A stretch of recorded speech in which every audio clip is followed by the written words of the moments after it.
bàbá tí oníkùn dẹ̀ǹdẹ̀ ikùn lómi ẹ̀wà sórí bó ṣe blọ́ọ̀kù mi ní Instagram yẹn make sure pé o blọ́ọ̀kù mi náà ní real life aláyé bàjẹ́ ẹ̀dá àwọn àgbáyé òsì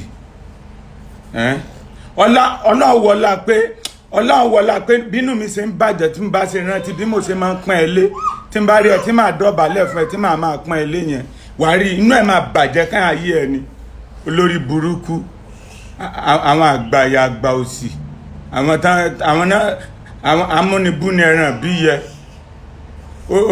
orí ránran wá bó ṣe bí mo ṣe ń rántí pé bí mo ṣe ń dọ̀bálẹ̀ fún ẹ tínú mi dẹ̀ ń bàjẹ́ pé mo máa ń pọ́n ẹ lé yẹn inú ẹ máa bàjẹ́ káyà ayé ẹ ni láyé bàjẹ́ ẹ̀dá blọọkù mi ní real life náà bó ṣe blọọkù mi ní Instagram wèrè elétèjì jóná tí n bá tún rí ẹ pé ó ṣe motivational speaker video kan tí n bá rí ẹ pé ó ṣe motivational speaker video kan tó ń advice èèyàn wà á rí kórí ibú máa bẹ́ ń jọ yẹn olórí burúkú gbogbo. On mute. Mo ti on mute. Ṣé ẹgbẹ́ ṣáàbì fọ́lùmù mi ń bì ní? Hello? Mo sọ̀rọ̀. Ok, mo ti yí fọ́lùmù sókè. Èmi ní ọ̀dọ́ mi ni. Tó fẹ́ ṣó ojú ẹ̀ àbó fẹ́ ṣó ojú ẹ̀? Màá ṣó ojú mi later. Ok. Torí ibi tí ṣìnà gbé ẹ dé. Èrè àgbèrè ni ẹ mà. Mo kàn kọ́ ọ̀bọ̀ kò ń ṣe intentional. Ẹ ti jọ ní ìjà rí ni. Èmi àti ta ni? Lande tó fi múra kakaka sọ̀rọ̀ yẹn ṣe ti jọ ní. Yeah, bí kinní yẹn ṣe rí mo rí bí set up tó wà planned by so many people tí mi ò mọ̀. Even as at now gan èmi gan believe pé bóyá ẹ̀mí mi ò save gan because gbogbo nǹkan tó ń ṣẹlẹ̀ yìí mo rí bí set up and mo wá àwọn tí wọ́n gbé wọlé mo tí ń orúkọ yín. mo rí bí set up and heavy conspiracy which a lot of people are behind it. You understand? Báwo ló ṣe jẹ́ conspiracy tó mú okó ẹ̀ jáde nínú pátá ni? Thank you very much ma. Reason tí mo ṣe rí pé ó jẹ́ conspiracy ni pé èmi àti Marigold yẹn ever bára wa sùn rí mi ever fokó lọ rí. Ta ló ń jẹ́ Marigold ẹ bá wa tán? Marigold ni ẹni tó mú dára wá tó padà di ìyàwó Lande wá sílé mi. Bó tilẹ̀ jẹ́ pé mo gbọ́ wípé Marigold yẹn ló kọ́kọ́ ń fẹ́ Lande kó tó mú ọ̀rẹ́ tó tún wá mú lọ. Bẹ́ẹ̀ máa sọ̀rọ̀ lọ. So mo wá rí pé conspiracy ni wọ́n dẹ̀ pọ̀ tó plan against me. Ta ló ṣe? Bẹ́ẹ̀ ni wọ́n pọ̀ tó plan against me tí mi ò dẹ̀ tí mọ̀. Mo dẹ̀ fẹ́ bẹ̀ àwọn ọmọ Nàìjíríà pé kán jọ kán try láti gbọ́ tèmi because nǹkan wọn máa ń ṣẹlẹ̀ táwọn èèyàn bá kọ́kọ́ rojọ́ àwọn èèyàn kì í fẹ́ gbọ́ tẹlòmíì mọ́. That is social media for you. Don't let them depress you. Just ignore them. Yes, so nǹkan tó ń ṣẹlẹ̀ yìí tán rí búlì tán búlì nǹkan tó ti wà ní máìdì mi tó ti ń ṣẹlẹ̀ tipẹ́ tí mo ti ń rò ni because Marigold wọ́n ti ń blackmail mi tipẹ́ so kò ń sọ̀rọ̀ èní àbáànà because tó bá pè mí tí Marigold yẹn lọ́ bá pè mí láti. Arábìnrin tó ń jẹ́ Marigold iṣẹ́ òun ló ń ṣe kí ló parí papọ̀? Bí a bí some 7 years mo máa ń rí ní location pẹ̀lú àwọn àwọn kí náà ń pè bọ̀bọ̀ tí ó wọlé tó jáde nísìn kọ́kọ́ sí K ni. Àyìndí ọ̀gọ̀ so ó máa ń pa fún kúrúkúrú kíkẹ́ mọ́ mi ṣó ti yẹn èmi dẹ̀ ní táì sí Èkìtì Ìkẹrẹ so àtijọ́ tó ti lọ sọ fún mi pọ́ ọmọ Èkìtì lòun báyìí so mo máa ń fún ní nǹkan máa ń fún lówó ìgbà mi máa róúnjẹ fún anytime but location ni mo ti rí throughout láyé mi ò ever rí pé bóyá àjọ hang out rí àjọ ṣe anything. Ṣé o ti wá sínú ilé ẹ̀ rí? Kò wá sínú ilé mi rí o. So ìjọ yẹn mo kàn wá nínú ilé ni kọ́ọ̀kan wá wọlé Ọlọ́run kọ́ọ̀ta máa gbé tó máa ba ayé wa jẹ́ kọ́ọ̀ta máa gbé tó máa ba orúkọ wa jẹ́ kọ́ọ̀ta máa gbé tó máa dá wa lẹ́mìí ṣùgbọ́n Ọlọ́run ò ní jẹ́ ká gbé.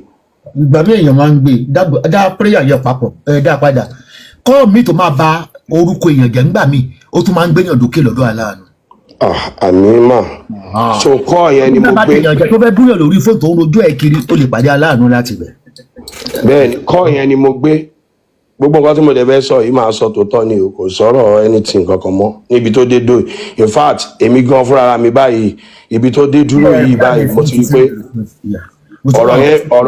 ọ̀rọ̀ yẹn jù báyìí lọ èmi gan fẹ́ fira mi kọ́ láǹdẹ̀ lọ́rùn ni because mi ò mọ ibi tí wọ́n ti mi mọ bó ṣe plan gbogbo kìíní yìí against me so mi ò mọ mi ò fún Marigold ní appointment kankan mi sọ pé bóyá kájọ pàdé lẹ́niwé kankan rí mo kàn wà ní all of a Sunday random call ó kàn pè mí hello baba tí. mute Yusuf.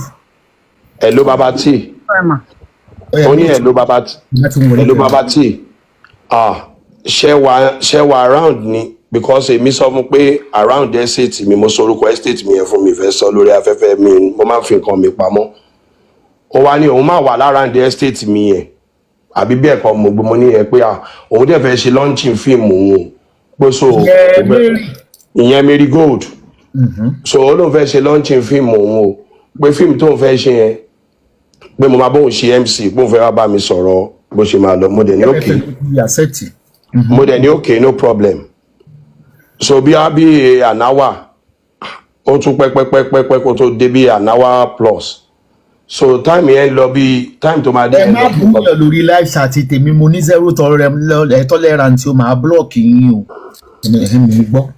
so time yẹn dàbí bóyá bí to 7 or something ló dé so sọ fún mi pé òun wà ń ta ìgbà tí mo dẹ̀ máa rí máa ṣí géètì fún mo máa rí pé mo rí pẹ̀lú èèyàn kan ni mo wá ní Marigold ojú ẹni yẹn gan mo ti sọ straight pé why you bringing a stranger to my house.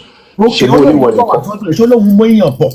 kò sọ fún mi pé òun méèyàn kankan bọ̀ ọ́ mo bí náà èmi máa ń béèrè mọ́mí ẹ mọ̀ pé fí èèyàn gangan ni nǹkan téèyàn máa ń rí láyé èmi mo máa ń para mọ́ pa mo máa ń béèrè mo ti béèrè lọ́wọ́ mo ní mi ò fẹ́ because mi like ẹlòmíì ó máa wálé àwa máa rìkọ́ọ̀dù ni ẹlòmíì tó bá ń smoke ó máa rìkọ́ọ̀dù ẹni so mi kì í like tó ta. ìyàwó adábá tẹ̀ gẹ̀ smoker kì í fẹ́ gbàyàn sí ilé àfihàn. ó ti yé yín so nǹkan tí mo ó ní òun ti mọ̀ pé mi ò kì í like kéèyàn kí stranger pé òun dábọ̀ ni n tó fi convince mi nìyẹn mo bí léèrè ohun tí mo sọ yìí ìgbà tí mo kàn máa rí mo kàn rí pẹ̀lú èèyàn kan ni mo wá níbọ̀ mo sọ fún ẹ pé ṣé wọ nìkan ló ń bọ̀ oníwọ nìkan ló ń bọ̀ ta ló tún mú dání olóòrè òun ni pé dára ni pé content creator. ìjọ ó dọ̀ ọ̀nà ẹ̀ wàá máa pọ́ọ̀sì tó mò ń jẹ́ nìkan ló ní ó dó ìyàwó làǹdẹ̀ ó mọ̀ pé ìyàwó làǹdẹ̀ ni ó yẹ continue and so fucking what ó yá máa sọ̀rọ̀ lọ. ó ní dára ni pé content creator ni mo dẹ̀ ní òkè mo ti gbọ́ ó yá come in wọ́n dẹ̀ wọlé bó ṣe wọlé báyìí kò pẹ́ tó wọlé rárá kò tí ì lè lo ju bóyá bíi 5 minutes lọ ó ní òun fẹ́ jẹun pé bàbá tí ìkìlú wà ní mo ní nǹkan wà ní picture. ìgbà máa pọ̀ sùn ìgbà táwọn méjèèjì wọlé Mary ní òun fẹ́ jẹun. nà pé kí la fẹ́ jẹ o kò ní o tiẹ̀ tí ìfarabalẹ̀ tó ti ní kí la fẹ́ jẹ ó yá lọ sí kitchen wá nǹkan bẹ́ẹ̀ pé kẹ̀sì mo wá fún mo ṣáàyò àwọn nǹkan tó lè ṣe fún ó wá ẹsẹ̀kẹsẹ̀ náà ló sọ pé òun máa mọtí o kò sọ pé òun fẹ́ ṣe géèmù o ó lóun máa mọtí o mo wá ní mo fẹ́ lọ rọtí mo dẹ̀ máa ra smoke pé òkè yẹ kí kó máa ṣe oúnjẹ kó yẹ kí n lọ ra ọtí kí n ra smoke ó wá nílò pé kí n jẹ́ kí what's it called dára pé kó escort mi lọ náà pé so òun kò tó òun tí ọ̀tá máa fi dé òun àti fẹ́ ṣe. dára tó meet for the first time àbí. yes dára yẹn. ó sì ẹ lọ láti lọ ra igbó àtọtí. na inú estate náà sì ní na kò ń ṣe far place so mo wá ní okay no problem. ó wá fi òun nìkan sínú ilé.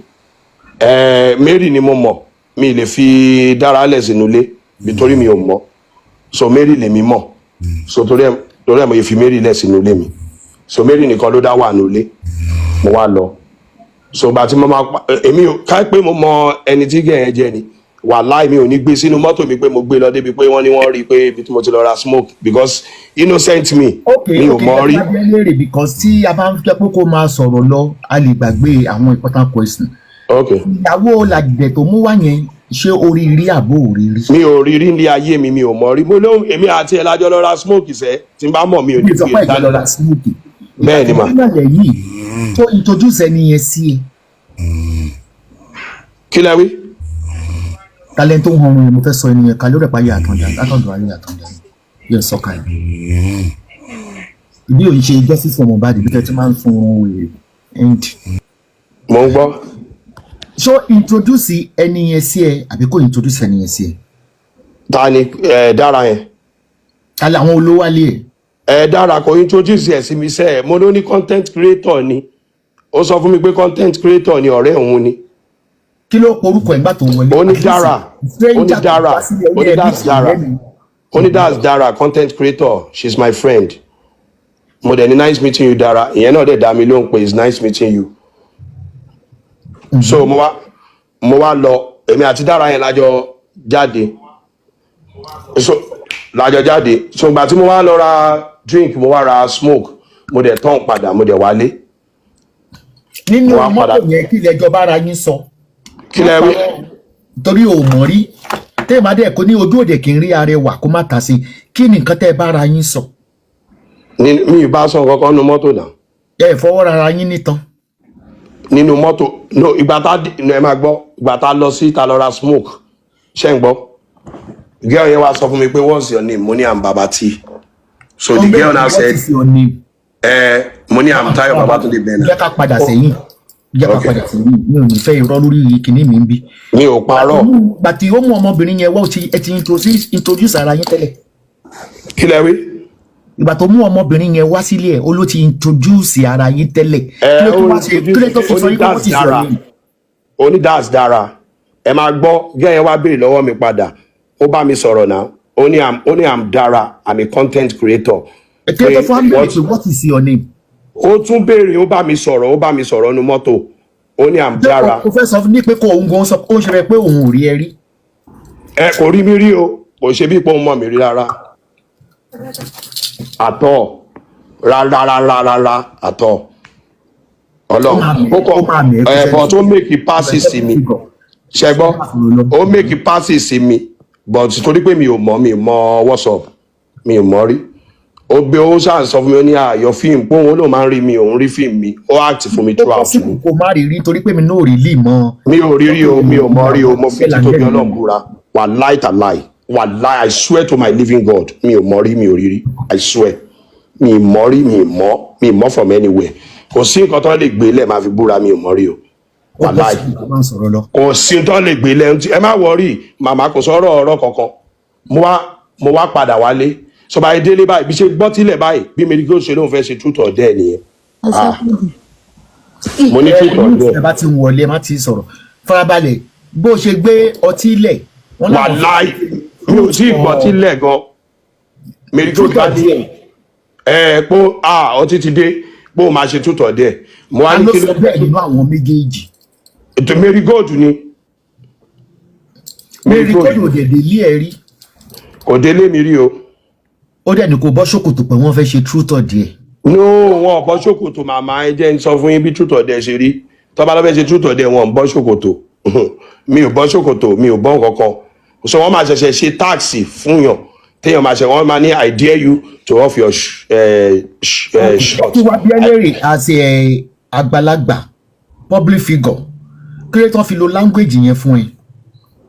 tó fi sọ pé ká ṣe bóun fẹ́ ṣe truth or dare. Yes n tí mo béèrè nìyẹn. mi mọ nítorí fẹ́ ṣe truth or dare. a ṣáàrí bó ṣe rójú ẹ lẹ àbí torí pé igbó ti wọlé gbogbo yìí kàn ṣe rárá. no nǹkan tí mo rí ni pé ṣé mọ̀ pé ẹjọ́ kì í ṣe ẹjọ́ èèyàn kéèyàn máa ṣe ṣeré mi mo ti máa ń finú tọ́ àwọn èèyàn jù mo máa ń lose guard gan gidi gan ni o. ọ̀rọ̀ ènìyàn kọ́ ni kéèsì tó wà lẹ́yìn ṣó possible kí wọ́n lọ sílé ògògò kọ́ láwọn fẹ́ ṣe truth or dare ìbéèrè tí mò ń bí ẹ kankan. ẹ mọ̀ pé ògògò ò dàgbé I'm a single father you understand. báwo ni àwọn tí ẹ máa orí ibo ló ti ń stream tó mo fẹ́ ṣiṣẹ́ sórí. I'm a single father so mo ń dágbé ni ṣe understand so mo ti pé vulnerability mi ni wọ́n lò against mi. So bó ṣe wá ní truth or dare mo wá ní èmi ò mọ tí o pé tí bá máa mu ọtí díẹ̀ báyìí mi máa ṣe kí ni mo máa hàn ní pé mi à dey smoke o but I no be oní alcohol mo lè lọ club tí máa ti bọ ọtí díẹ̀ sínú kóòkì báyìí ọtí yẹn ni mo máa mu throughout ẹ̀kan máa wo ni máa kàn máa fi kóòkì sí ni mi ò ń ṣe ọlọ́tí social drinker ni mí. So ó wá ní truth or dare so bá ṣe bẹ̀rẹ̀ truth or dare yẹn ó wá ń dí ẹgẹ́ yẹn sí mi dára. kí ni dára yẹn máa ń wí nígbà tó sọ pé káwọn ṣe truth or dare. wọ́n jọ kọ̀ ni o. kí ló dé tó fi fẹ́ ok truth or dare yan mọ̀ sí sọ yìí pé ó lóko nídìí ló ń jẹ́ bẹ́ẹ̀. kí lẹ sọ débẹ̀. wọn kò ń ṣe lóko nídìí ló ń jẹ́ truth or dare o. ẹ jẹ́ explain the game yẹn fún yín màmá kò ń ṣe lóko ló ń jẹ́ bẹ́ẹ̀. ṣe rí truth or dare game kò ń ṣe gbogbo truth or dare game ló yẹ kó lead sí sex. She understand some truth or dare game ò ní lead sí sex wọ́n kàn máa fún yín ní difficult task kó lè mọtí kó lè yó. I know about the game kó lè mọtí kó lè yó so àwọn ẹlòmíì kọ́ lè mọtí kọ́ lè bára wọn sùn tó ti yẹn àwọn ẹlòmíì kọ́ lè mọtí kọ́ lè ṣe yamayama kọ́ bára wọn sùn kọ́ ṣoríṣiríṣi so it depends on. wọ́n wà ní àárín arẹwà méjì ọ̀rọ̀ ẹ tí ń yé mi máa sọ̀rọ̀ lọ. So it depends on bẹ́ẹ̀ bá ṣe fẹ́ ṣe game yín rules of the game so bí Marigold ló organize the truth or dare so wá sọ fún mi pé the rules of the game is that tá bá ti fẹ́ ṣe game pé ẹni tó bá díẹ̀ tí ó bá lè ṣe ó máa mọtí àbí kó sanwó. nígbà tí wọ́n bọ̀ wá sí ilé ẹ̀ kí ni àpárá tẹ ẹjọ́ dá tó fi fa truth or dare. kò sí tó possible kọkùnrin wá sílé music anyway ó possible náà torí pé mi ò láì kí n máa wo kó ọkùnrin. kò sí àpárá ẹ máa gbọ́ kò sí àpárá. tọkùnrin kan bá ń tó sí mi farabalẹ̀ tọkùnrin kan bá ń tó sí mi tó bá lé mi màá kọ́ fẹ́ wo ohun tó fẹ́ mo lè sọ pé olùkó ń dìkì ẹni abọ́ ṣòkòtò fún mi so káàzùn pé géèmì yẹn ni wọ́n bẹ̀ play. kò sápàrà mọ́ mi kò sápàrà tàjọ dá in fact ọ̀rọ̀ lọ́ọ̀ṣì tó ló ń bá wa kò bá wa ọ̀rọ̀ kí n connect àwọn ọmọ kàtà páwọn fẹ́ lọ ṣiṣẹ́ ń kàtà àwọn fẹ́ lọ ṣe ló ń sọ àti mo ní kò tiẹ̀ sọ̀rọ̀ lọ́ọ̀ṣì mọ́ mo dẹ̀ lémi ò ní connection ní kàtà o ẹni tí mo mọ̀ kàtà ò sí ń kàtà ọmọ lójú mo mọ̀ so kò sẹ́ni tí mo ní tí mo lè connect wọn mọ́ kàtà so ti mo fi pé ó ń fi gbogbo ọ̀rọ̀ yẹn ó kàn fi ń distract mi ni so wá go to the truth or dare yẹn ló ṣàn sọ tábà tó ti sọ̀rọ̀ gbàgbé a ní let's start the truth or dare so mo wá ní start. ok wọ́n fẹ́ wo nǹkan tó wà ní ojú abẹ́ ẹ̀. wọ́n fẹ́ wo nǹkan tó wà lábẹ́ ẹ̀. èmi ò mọ̀ ṣé mi mọ̀ ni ọlọ́rọ̀ àbí ti dídi. So bí wọ́n ṣe bẹ̀rẹ̀ truth or dare nìyẹn so Marigold bá ṣe bẹ̀rẹ̀ truth or dare báyìí ṣe ni Marigold kọ́ bọ́ra ẹ̀ sí o mi ò rí òwò ẹ̀. Marigold bọ́ ara rẹ̀ sí ìhòòhò. wàláì mi ò rí òwò ẹ̀ rí ní ayé mi láì tí ṣe truth or dare yẹn ni o. tó bọ́ bírèsì ànígbáyà ni àbí kí ni. kò wọ kankan ó sáré bọ́ra àwa tiẹ̀ ṣe èmi sì wọṣọ the other girl náà wọṣọ. ó dẹ̀ wà nílé bachelor single man. bẹ́ẹ̀ ni so bóyá bọ́ra sí òwò báyìí mo kàn wọ́n pé mi rí òwò Marigold rí kí ló ń ṣe. ṣé oyin ẹ̀ dúró àbọ̀ oyin ẹ̀ lọ́lẹ̀ oyin ẹ̀ dúró dáadáa tó lè move ọkùnrin. ọyàn ẹ̀ wà bó ṣe wà. ok. so bóyá ìbẹ̀rẹ̀ géèmù yẹn nìyẹn ó ṣáà ń díẹ̀ mi sí dára yẹn máa mu ọtí so ìgbà tí dára yẹn mọtí tó wá dé ó máa ní true ó máa ní 5 true ó máa ní 5 dare. So kí ló ń jẹ́ 5 true. 5 dare okay the 5 true is that tó bá ṣe géèmù yẹn tó bá ní kó díẹ̀ nìyẹn pé o lè lọ sọ́ọ̀kì okó ẹ̀ tó bá fẹ́ béèlì ara ẹ̀ tó bá ní truth or dare wà ní true so true ẹ̀yẹn ló máa lò. ok bó ṣe ń jù sí ìwọ náà sọ true. no true yẹn ní save díẹ̀ yẹn ló le true yẹn lèèyàn máa lò ẹ understand tí wàá fi save ara ẹ pé o lè ṣe irú tax yìí o. ok lẹ bá gbọ́ ìbéèrè síra yín. So wá ń díẹ̀. ṣé ẹyọ ọmọ ọ̀sìn mò ń gbọ́. ṣe ti understand ọmọ ọ̀sìn kọ́ ṣó yẹ kí mi wà ń bẹ̀.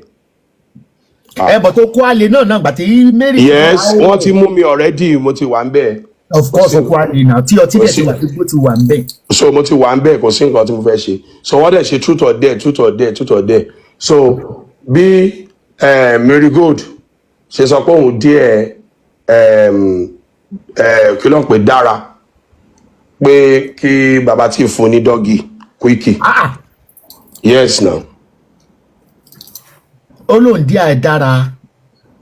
pé kí n fún ní Quickie ṣe understand. ṣé dára náà ti bọ́ra sílẹ̀ ni àbí kò tí ì bọ́ra sílẹ̀. no kò bọ́ra sílẹ̀ dára ò bọ́ra sílẹ̀ èmi gan ò bọ́ra sílẹ̀ ń bẹ́ẹ̀ tẹ́lẹ̀. ok wá ní Mary nìkan ló wà ń ta. so Mary wá ní òun díẹ̀ mi kí n ṣe Quickie pẹ̀lú dára understand so mo mú condom mi. ọdún òun sọ yìí lande ni wọ́n Mary rìkọ́ọ̀dù gbogbo ẹ̀ from A to Z tó wà lọ́wọ́ òun. mi ò purọ́ fún yín náà ṣe bó ti wọ́n lé mi ló wá rìkọ́ọ̀dù ẹ máa gbọ́ sẹ́ ṣe bó ló wá rìkọ́ọ̀dù mi nulẹ̀ ṣe bó ni mò ń sọ yìí so Mary wá ní òun díẹ̀ mi àti Dára pé kí n fún Dára ní dọ́gì Quickie not Idande's wife when I said Dára yẹn ni Mary ẹ wá ń wò hòhò Mary ẹ máa gbọ́ sẹ́ ohun tí mo sọ pé I never slept with Lande's wife ẹ máa gbọ́ mọ́ mi mọ́ mi ẹ máa gbọ́ mo ní mi ò bá ìyàwó Lande sùn because ẹni tó ṣe truth or dare pẹ̀lú mi Mary blindfold mi Dára ló pè fún mi content creator. Okay. Ṣó ti yé yín so I never slept with Lande's wife tí mo sọ I never slept with Lande's wife but we did truth or dare and I gave what's it called Dára Quickie. I will not lie about that. It's the first time I'm saying it. I gave Dára Quickie. O fún ní Quickie oníkòbọ̀rà alẹ̀ kí ló move lára rẹ̀ tó fi fún ní Quickie. No, ó díẹ̀ ní géèmù yẹn ni ó díẹ̀ Dára wá sọ pé òun díẹ̀ mi Mary díẹ̀ Dára ó tàn ó díẹ̀ Dára ó sọ pé kí Dára pé I dare you Dára for Babati to give you Quickie. So tí o bá ní gbà á mọtí so kò mọtí ó dẹ̀ lóhun díẹ̀ mo dẹ̀ ní game mo dẹ̀ mú condom nù ọ̀dọ̀ mi. Báwo ni ara ẹ ṣe máa múùvù tó ń do ẹnìkan tẹ́nìkejì dẹ́ ń wò ẹ̀ àti mi pé 3 sums ló ṣe nígbà yẹn. No 3 sum kan o mi ò do Mary o mi ò do Mary o Mary wà ní hóhó. bẹ́ẹ̀ ni Mary kan wà ní hóhó ni tax tí Mary ṣe Mary head mi ṣé ń gbọ́. kí ló tún mọ head. ó suck mi Mary head mi. Yes so bí game yẹn ṣe lọ nìyẹn kò sọ̀rọ̀ pé bóyá anything and èmi ò kí n tú àṣírí òbò ẹ̀dá tó bá tú àṣírí òbò láyé yìí àṣírí ẹ̀ ò ní bò but tó ti dọ́rọ̀ kéèsì báyìí kò need anybody but mi ò mọ̀ they just barge into me and they make use of me. that mean pé Mary yẹn àti Dára wọ́n ti ń ṣe kinní yẹn pẹ̀lú other men. Mi ò mọ̀ mi ò mọ̀ ma but Mary ló masterminded gbogbo ẹ̀ Mary ló plan gbogbo truth or dare everything. O dẹ̀ ṣe Quickie lójú Mary. Yes now. Ọyàn Mary wà ta definitely o bá Mary náà ṣe. ìdóhùn mi ò bá Mary ṣe kankan o láíláí mi lè purọ́ ọmọ náà mi ò ń parọ́. So bó ṣe ń ṣe Quickie dọ́gì fún Dára òun ra. ó ń ṣe Quickie dọ́gì ẹ máa gbọ́ ṣe rí Quickie yẹn 1 minute ni tó bá ti tán bá gbam another truth or dare again I dare you. 1 minute discharge man okay. No kò ń ṣe 1 minute sex like 1 2 3 tó bá ti ṣe wọ́n máa charge yẹ so ti yẹn so it's 1 minute is a game it's not proper sex. But o ti bọ̀ ó lo condom.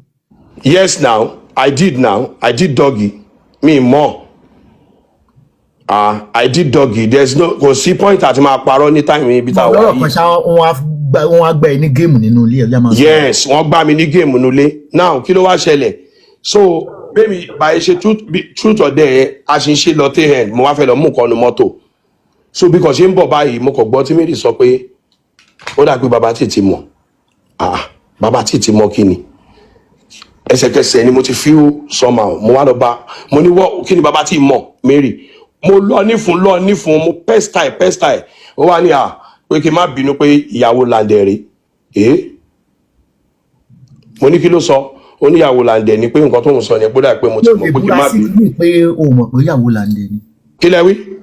tó lè búra sí pé o mọ̀ pé ìyàwó Lande ni. Yes now ló mú wálé mi mo lè búra sí lẹ́niwẹ̀ẹ́ kò sọ fún mi pé òun mú yàn gan bọ̀ kò dẹ̀ introduce ẹ̀ sí mi as ìyàwó Lande I swear to my living God so èmi gangan fúnra mi mo ká so ó wá sọ fún mi pé ìyàwó Lande ni mo ní wá ibẹ̀ yẹn mo ti mọ̀ pé mo ti wọ̀ so láti ìjọ́ yẹn báyìí tó bá pè mí báyìí mo máa gbọ̀n ni ó lè lóun fẹ́ jẹ pizza ó lè lóun fẹ́.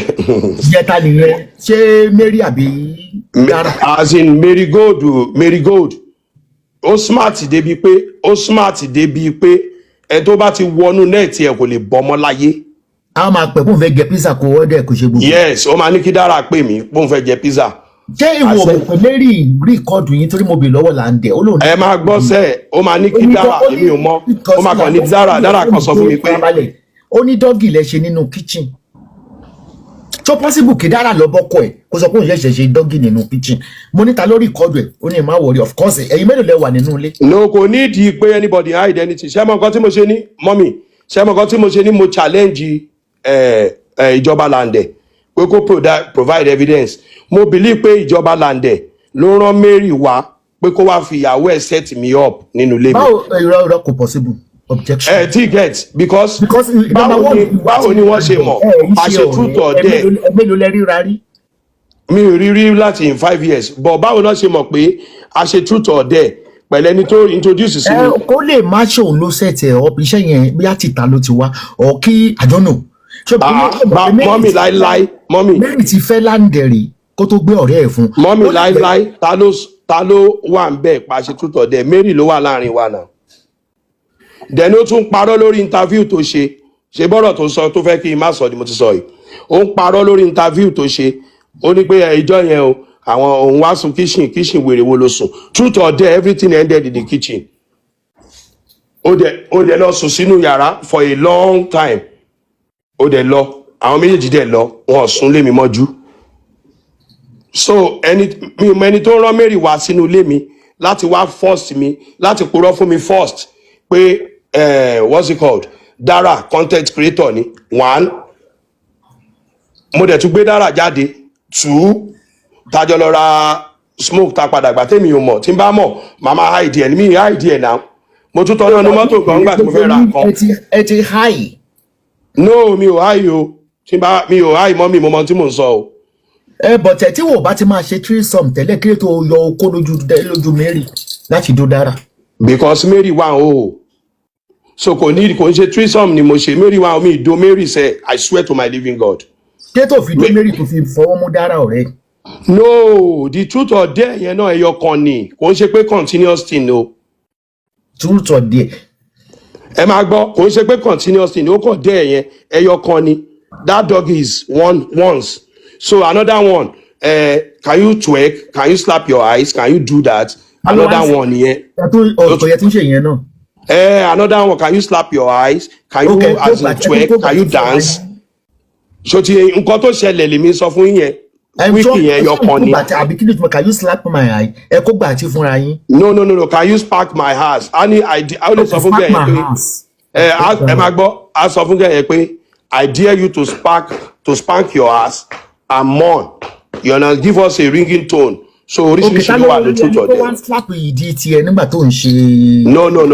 no ó kàn sọ fún Dara pé òun díẹ̀ pé kó mourn like pé òun kó fún òun ní ringtone ẹ̀ so ó tún ní kó spark ass ẹ̀ ó díẹ̀ náà bẹ́ẹ̀ so ó dẹ̀ mọtí bó ṣe end nìyẹn so ìgbà tó dẹ̀ end wọ́n lọ irọ́ ló ń pa pé òun sun kitchen blunter lie irọ́ ló ń pa ẹ má dá lóhùn. ok ó dà pé olúwa àti Dara wa wọ yàrá lọ àbí. wọ́n ṣe truth or dare ẹ máa gbọ́ truth or dare ṣé ń gbọ́ báyìí ṣe truth or dare tán gbogbo ètò ń sọ yẹn ó kàn fabricate irọ́ ni báyìí ṣe truth or dare yẹn tán ló lọ wọ́n rest wọ́n sùn bóyá for a while wọ́n dẹ̀ lọ kò sùn lé mi mọ́jú ó ń parọ́ fún yín ní pé òun sùn kitchen so now ohun tí mo wá ń wò ṣe bí gbogbo nǹkan tó ń hide tí wọ́n sọ ni. o discharge. no àmọ́ ní condom ni mo lò. ṣé wọ́n dín fáàtì sínú condom ní. no mi ò discharge mi ò kọ́ mo èmi ó máa ń pẹ́ kémi tó kọ́ mo. wọ́n fi ìyàjọ mọ̀ mí gan ó yá mò ń gbọ́. ó máa ń pẹ́ kémi tó kọ́ mo ọlọ́run ò ní jẹ́ n rí yẹn láàyè mi. ó máa ń pẹ́. ó máa ń pẹ́ o I stay longer I won't lie to you but it's not that it's. pause jẹ́ kí n bèrè lọ́ra àwọn audience wa níbi tó sọ dé yẹn torí ó ṣùpọ̀ àwọn ìbéèrè tá a máa béèrè torí orí bí mo ṣe ṣe kéèsì ìyàwó ọba late Lámídì Adéyẹmí mi ò fi gbà kan gbọ̀kan màá sọ bó bá ṣe rí ni ẹjọ́ ta ló fẹ́ sọ̀rọ̀ débi tó sọ dé yẹn. ìlò ti parí kéèsì yẹn tọ́lọ́pàá bá ń ṣe investigation ó láwọn nǹkan tó máa ń rí o àwa gan táwọn àjọ ọlọ́pàá yìí gbogbo nǹkan tó sọ lálẹ́. ọlọ́pàá ò ṣe mírèkù náà bàbá mi. yes na gbogbo nǹkan tó sọ lálẹ́ yìí ọdún náà ibi tẹ́mi kàn máa parí ọ̀rọ̀ yẹn sí níbi tí màá mi parí ẹ̀ sí pé Ọlọ́run kàn fẹ́ lù ẹ̀ láti yọ Lande nínú àdánwò Dara sí mi. Ọlọ́run kàn fẹ́ lò ẹ́. tó bá tiẹ̀ wá rí ìkọ́dù ẹ̀ fọ́kọ ẹ̀ o save life ẹ̀ ní o ṣe láàbù. so kíní ẹ wá lè má jẹ màmí kíní ẹ lè má jẹ recorded kò ṣe recorded. ọ lọ sọ fún èèyàn kan ni ó rojọ́ fún èèyàn kan tí ó mọ̀ because owó nǹkan tí dára sí mi mọ̀ jẹ tó mọ̀ jẹ yẹn kò kàn fi mú ni ó wá lo baba tí láti fi kó bọ́dì. lande kò nínú ewu. so ẹ kàn fi baba tí kó bọ́dì. yẹ́sà ẹjọ́ torí Ọlọ́run yẹ́sà ṣe rí ipe kan tí mo mọ̀ jẹ òun ni wọ́n fi mú mi lò. ṣe rí bẹ́ẹ̀ ni. ṣó mọ̀ pé o sọ confidently pé o ò mọtí o intentionally ṣe gbogbo tó ṣẹlẹ̀ ńjọ́ yẹn ní sọ̀rọ̀ pé ó ti sọ lórí live yìí. mi sọ pé mi sọ bẹ́ẹ̀ o. bí onígbà tó jókòó lé lẹ́sẹ̀ àtìyàwó lé ṣé kíní yẹn létí màmá yẹn. gbogbo nǹkan tó sọ yẹn with confidence definitely ó ti yẹ. my mom ẹ jẹ́ kí n bẹ̀rẹ̀ fún forget ní láti tún máa padà mọ̀ jẹ́ ká mọ̀ drive wa padà sẹ́yìn. wọ́n ti pé o fẹ́ láǹdẹ̀ nítorí pé ó lè kó sọ mẹ́tò bàbá láǹdẹ̀. ibi tí wà lọ́wọ́ nìyẹn ibi tó ti wá nìyẹn lẹ́yìn kí ládẹ máa lọ dúpẹ́ lọ́wọ́ ẹlẹ́dàá. bẹ́ẹ̀ ni o gbàgbọ́ ọkàn tàbó lọ fún rẹ ní problem kò mọ nǹkan tó ń ṣe ni Ọlọ́run ti kó láǹdẹ̀ tó bá ń gbọ́ mi bàbá tí ò jẹ̀bi ọ̀. fún mi ti fẹ́ kú mà. àtọ̀. ẹ máa lọ tó yẹ. okay very good. àtọ̀ màámi so làǹdẹ̀ ní kẹ́ ẹ bá sọ̀rọ̀ ẹni tó fẹ́ fi dàbẹ́ lórí tí dà wá sí fìlà ìsọnù kò tó yẹ kó máa sọ fẹ́ni tó ń dà lọ pé sọ́kùnrin òní mi. mo lọ sẹ́ẹ̀tì bàbá tí náà ló lọ bá láǹdẹ̀ èpè ní láǹdẹ̀ tó ń ṣiṣẹ́ yẹ mọ̀ ló ń wà fúríọ́sì ló ń sọ̀rọ̀ bàtàbàtà bí mo ṣe ń bá a sọ̀rọ̀ mo ní still náà adóniláyọ̀ ò jẹ̀bi. ayáyẹ kìlọ̀ fún torí pé láǹdẹ̀ sì nífẹ̀ẹ́ dára sí mi. àwọn làwọn bẹ̀rẹ̀ ọ̀rọ̀ okó àtòbò ó dẹ̀ ní pé kò mọ̀ torí pé láǹdẹ̀ sì nífẹ̀ẹ́ dára sí mi náà. kẹ́ mọ̀ pé nínú ọ̀rọ̀ tí àwọn méjèèjì gan sọ wọ́n ti sọ pé bàbá tí èèfì gbogbo ara gbà àlejò ó sọ èyí tí pé bẹ́ẹ̀ kéèyàn kan kọ́ọ̀dù tó máa wọlé wọ́n ní wọ́n ti sọ àwọn gan ti sọ fúnra wọn tẹ́lẹ̀ so just like pé set up ni kíni set up ni plan work ni wọ́n kàn fi bàbá tí kọ́ bọ́dì. múláǹdẹ̀ lọ́wọ́ fẹ́ padà sọ̀dọ̀ ìyàwó ẹ̀ ló ṣe ń kọjú sí bàbá tí. wọ́n fight ló ń ṣe mo sọ fún yín lọ́sàn-án ìgbà tó mọ̀ pé wọ́n fight ló ń jà. kádé pé láǹdẹ̀ wọ́n sí ilé àsọ̀rẹ́ ẹ̀ ó dóyàwó ẹ̀ àgbèrè nìyẹn àwọn ó gbogbo lọ́ba. bẹ́ẹ̀ni àwọn náà dẹ̀ tún introduce game. ẹgbẹ́ tí àwọn méjì sọ pé at first wọ́n ní bàbá tí ò fẹ́ ṣe ó ń san owó pé òun ò ṣe pé kí ló ṣẹ̀yìn girls ó bá lójijì náà. but mami aláṣàbí ẹ jẹ́ kí. Mary God ló bring tútọ̀ díẹ̀ ọ. sọ̀rọ̀ mo fẹ́ chip nǹkan kan yín bàbá tí. dára sí ni oní Mary God ló bring truth àwọn kìnnì kan kí ló dé tí wọ́n accept as a married woman. ibi tí mo ti ní fault nìyẹn ibi tí mo ti ní fault nìyẹn pé mo accept.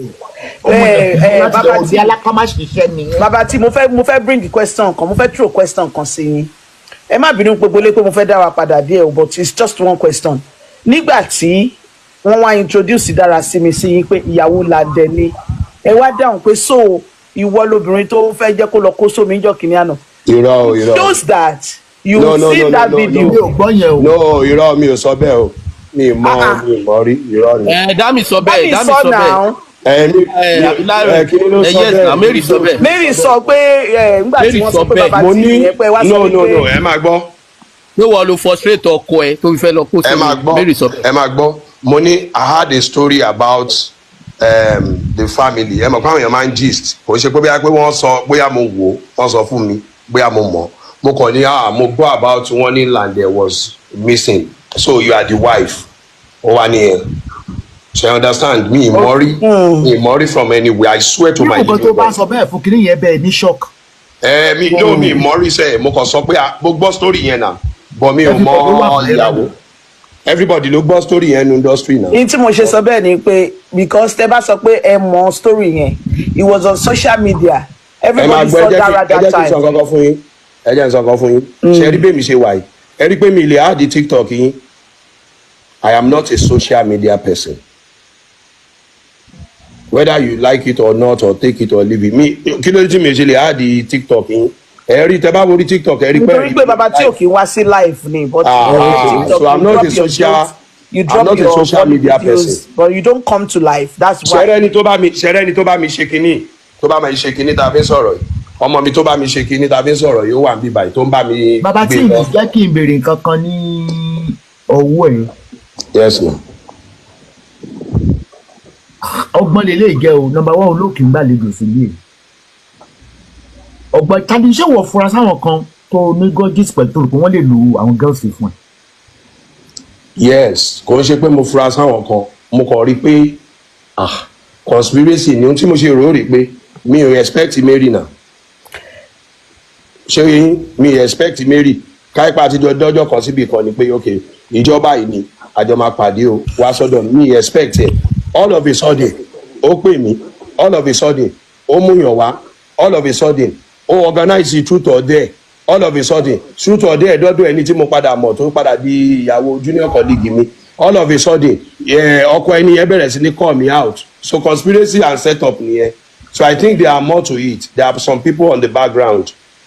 ṣẹ́rí mami aláṣàbí mi ò rò pé wọ́n set ti bàbá tí yọ ẹbí mi pé why ṣẹ́rí Dára àti Marigold wọ́n ti problem kan wà láàrin wọn tí wọn ò tí ì sọ tó dẹ̀ jẹ́ pé ó likely kó jọ́rọ̀ ọkùnrin ló fàjà wọn nítorí pé irọ́ wà láàrin ẹ̀yin mẹ́tẹ̀ẹ̀ta bàbá tí I am not sorry to say and I will quote when you said Dara started the dare truth or dare. mi sọ pé Dara Sarah started truth or dare. You said Dara was the one that said. No. It was Marigold. It was Marigold. I said. Rewind it, you will hear. Okay. I never said Dara. Like. Bóyá èmi nìkan ni mo gbọ́ gbà yẹn. No. It's all said. Money Marigold.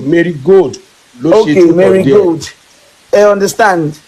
It's not set up. Ṣé wá rí nǹkan tó ṣẹlẹ̀ ní pé ó ti ṣe nǹkan kan Dara ti ṣe nǹkan fún Marigold tó dùn Marigold ló wà wò pé this lóun fẹ́ fi pin ẹ̀ down pé ok ibi lòun máa ti pin ẹ̀ down. ẹ wá mọ nǹkan tí mo fẹ́ béèrè mọ́ ó ṣe wá jẹ́ exactly ó máa padà sórí street tèmi. ó ṣe wá jọ́dọ̀ èmi. lórí ẹ̀ wọlé fún bàbá tí ẹ máa gbọ́ nítorí pé wọ́n ti jọ ń ṣe é tẹ́lẹ̀.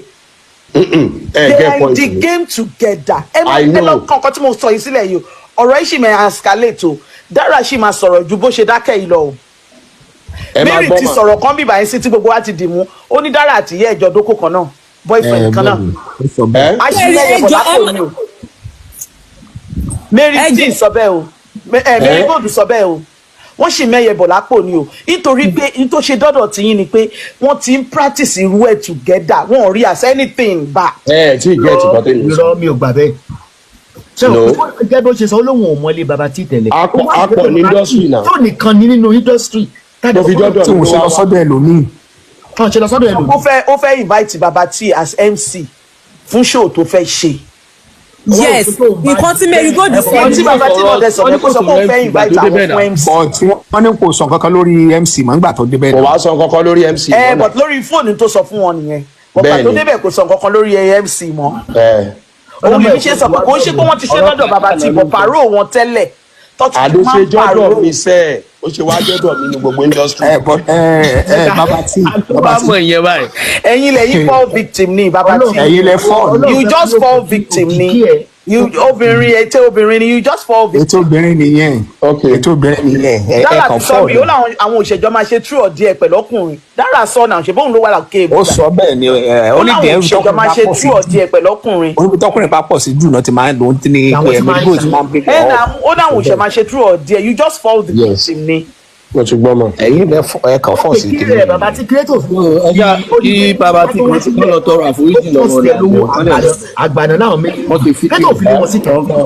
kí lẹ wí. ọkọ rẹ tó. orí pàgbà náà ni wọn kọ sí lówó wọn mọ bóyá òbúrò kan ní kókó kọ́ lọ́rọ́ tí wàá kọjá gbogbo ẹ̀. mọ́mì ẹ mọ̀ pé mo ti wọ already obìnrin dẹ̀ delicate gan tí n bá lọ bí ṣe ti rí wọn yẹn póun nìyẹn tí n bá lọ ní kí n lọ lo agbára ọkùnrin kan kí n máa pariwo wọ́n bá lọ twist story sí nǹkan mi nǹkan. irọ́ àti pé màmí aláṣàbí kí ló fà tó kó ẹ fi ni. màmí aláṣàbí ta ló máa rẹ́sẹ̀ wèrè tí ò ní bù bàbá tí single man ni bàbá tí ṣàṣẹ ti pẹ́ ìgbà tí ìṣèpá rẹ̀ ó dẹ̀ lọ́mọ tó gbé tẹ̀lé fún. irọ́ òun ló kó ẹ̀ òní òun tàbí wọn ti sọ pé. èmi ò ní bẹ́ẹ̀ lóhùn èmi ò ní bá yín lóhùn. ẹran tọkọ pa ni. tí bá gbá yín mú bẹ́ẹ̀ rí èmi gan.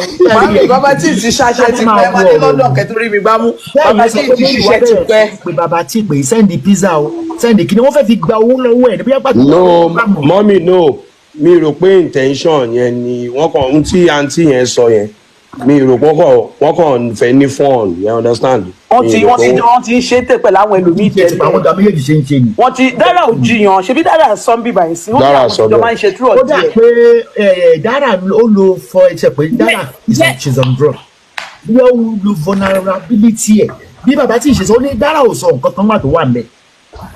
Ọlọ́run ní tútọ̀ díẹ̀ kò ń ṣe pé kò mọ kò rí rí gbọ́n mi ò mọ since tó láwọn ti dán ṣe ẹ mọ̀ mi o ìyẹn tí ẹ̀kọ́ ni tèmi gangan tó wà ń bẹ̀ lèmi ń bẹ̀rẹ̀ màmá ẹjọ́ tó lọ́wọ́ ẹ bá mi bẹ̀ everybody o ẹjọ́ o mi ò dóyà mo tẹ́ bàbá tí ìgbà tẹ́ mọ̀ pé ẹ̀ṣẹ̀ dọ́jì pàrà yín yẹn wá pọ̀ ní àwọn ìlú tàrí pàrà yẹn pọ̀ nígbà tẹ́ mọ̀ pé ṣe dọ́jì. ẹ máa gbọ́ irọ́ ẹ máa gbọ́. ẹ ṣe mọ̀ pé tó ṣe jẹ́ ó bo àṣẹ báyìí ó mẹ́nu ni. no ẹ máa gbọ́ aunty ṣáǹtì yẹn dá mi lóhùn. mo wà pẹ̀lú bàbá tí gbogbo wa là ń gbọ́. okay ṣe secrecy about when a woman and a man when they have anything together it is very very important. a lè rò pé nǹkan kékeré ni kò sí nǹkan tẹ́ lè ṣe fún mi láyé ìtẹ́mi àti bá ní nǹkan mi ní táṣìírí yín láyé. bó ṣe yẹ nǹkan tó fẹ́ mọ bó ṣe lọ́wọ́ làdé. ẹ máa gbọ́ no ẹ máa gbọ́ màá explain fún yín mo mọ̀ pé everybody ló ń gbọ́. Sherry Babati slept with Lande's wife no. Babati slept with Dara yes.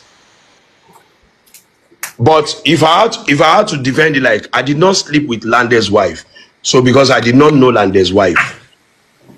The person that was presented to me was Dara, the content creator. So, and in my brain, I cannot change my brain. So, whoever that I had truth or dare with was Dara. So, the Lande don't call me out. It is not Lande's wife that I slept with. It was Dara. Me ever ní nǹkan kan pẹ̀lú Lande's wife. It was Dara. So, the gbádùn ẹ̀ pẹ̀lú Dara. Ẹ lọ bèrè ní London àbí dọ́gbọ́n. Màmí ẹ bá pe bàbá tí lé mi. Yóò bá ya ẹ. Bàbá tí. Ẹ jẹ́ bá mi bẹ̀ everybody o, it was an accident o. So gbogbo ọmọ Nàìjíríà the fact now is that bàbá tí ó bọ̀ pé ìyàwó Lande. Máa wọ mọ́sọ̀ òyìnbó àyèdè ọgbọ̀n mọ́sọ̀ òyìnbó. No bàbá tí máa ṣe. Bàbá tí máa ṣe video to that now. Yes, I will. Lande ọ̀rẹ́ mi náà. Drop a video to that and explain yourself. Ṣẹ́ni Lande ò lè fìyàwó ẹ̀ lé if not so. Àwọn tó dóyàwó ẹ̀ kò sí tó kàn. Àná gbé aṣẹ́wó sílé. Ọlọ́run dẹ̀ fẹ́ yọ bọ́jà yẹn òkè wọ́n ló sọ pé òkè ń jẹ adìyẹ ó sadìyẹ fún ẹ ó ti fẹ́ pa ẹ́ ti pẹ́. ó fún wọ̀jẹ nìyẹn. ọ̀rẹ́ mi ti jẹ́ wọ́n. ó kọ́lé náà wọ́n fẹ́ gbalẹ̀ wọ́n fẹ́ jogún lépẹ̀lẹ̀ bí ẹ. Ọlọ́run fi bàbá tí tú àṣírí ìyàwó ẹ̀ bí mo ṣe sọ fún ẹ bọ̀ tó fẹ́ ní sùúrù ìyàwó ẹ̀ Lande ló ṣàǹpa ó Lande àwọn ọmọ mi ẹ má sọ bẹ́ẹ̀ àwọn tó dẹ̀ àwọn. mi mọ̀ rí ṣé mo wá máa parọ́ ni ẹni tí mi ò mọ̀ rí. Location tí mo wà lójú ó dùn mí fẹ́ bèrè reason tí ó fi jọ ọ̀rẹ́ mi ò kí ìsìn mọ́ náà ọ̀rẹ́ mi tó wá romantic. Àyìndé ohun tí mo tún rò ni pé ó dà pé Mary Gold ti mọ̀ pé mi ò mọ̀ rí. Confirm. Ó dà bẹ́ẹ̀. Confirm. tó máa ṣẹlẹ̀ yẹn tó ti sọ̀rọ̀ tẹ́lẹ̀ ó ní ìyàwó ní Dára ti sọ fún mi. ó jẹ́ pé yàtọ̀ ti gbé Dára káàkiri torí ọkọ sọ pé 20 people nínú Nollywood ló ti bá a sùn ó wá wò pé ta ló tún kù tí yóò mọ̀ yes. So nǹkan tí mo rí nìyẹn because tó bá mọ̀ pé mo mọ̀ rí kò ní mú wá so ó ti plan ẹ̀ òun náà ló plan ẹ̀ jàre because ó sọ fún mi pé òun mú lọ fún. ẹ mọ rísì tèmi ṣe gbàgbó plan kìíní ó nígbà táwọn dọ́dọ̀ yìí pé òun pẹ̀lú driver àwọn jáde àwọn lọ ra nǹkan àwọn fi Dára sílẹ̀ ṣé bẹ́ẹ̀ ni sà. Yes na nǹkan tó sọ yẹn na. But tí wọ́n sọ pé wà á ti Dára ẹ lọ rọ agbóná. No ọtí ìgbà tóun lọ rọtí ọ̀tọ̀ nígbà tèmi lọ ra smoke ẹ yé pé báyẹn lórí ẹ̀ la wà ẹ bẹ̀rẹ̀ nìyẹn ẹ bẹ̀rẹ̀ tí nìyẹn kan máa ẹ sọ ẹ. lọ ra gbó ìbẹ́tẹ̀ jọ fa gbó. No ẹ máa gbọ́ òun àti yẹn lọ ra ọtí so èmi ni mo lọ ra